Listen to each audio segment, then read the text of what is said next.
বিখ্যাত বলিউড গায়িকা শ্রেয়া ঘোষালের নাম আমরা সকলেই জানি, কিন্তু আমরা কি জানি তিনি আসলে পারিশ্রমিক কত নেন, অর্থাৎ প্রতি গান রেকর্ড করতে কত টাকা পারিশ্রমিক নেন? আজকে আমরা জানবো তারই কথা। শ্রেয়া ঘোষালের পারিশ্রমিক সম্পর্কে জানতে সম্পূর্ণ ভিডিওটি দেখুন।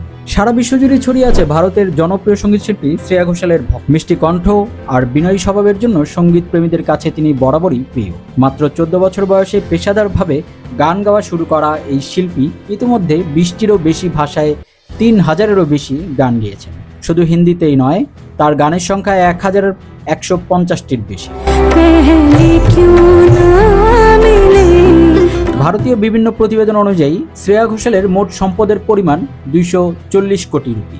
মূলত সঙ্গীত জীবন থেকেই এই বিপুল সম্পদের মালিক হয়েছেন। একটি গান রেকর্ড করতে তিনি আসলে কত টাকা নেন?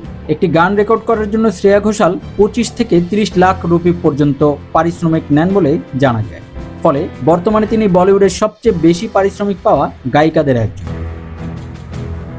সঙ্গীত জীবনের পাশাপাশি বেশ কিছু সম্পত্তির মালিকও এই গায়িকা। কলকাতার একটি অভিজাত এলাকায় তার একটি অ্যাপার্টমেন্ট রয়েছে। শুধু তাই নয়, মুম্বাই শহরেও রয়েছে তার একটি বিলাসবহুল বাড়ি।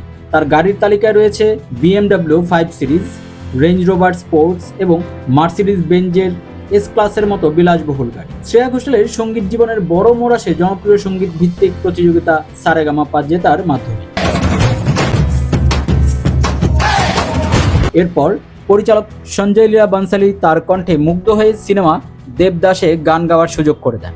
বৈরি পিয়া ও সিলসিলা ইয়ে চাহাত কা গান দুটির মাধ্যমে তিনি দ্রুত জনপ্রিয়তার শীর্ষে পৌঁছান।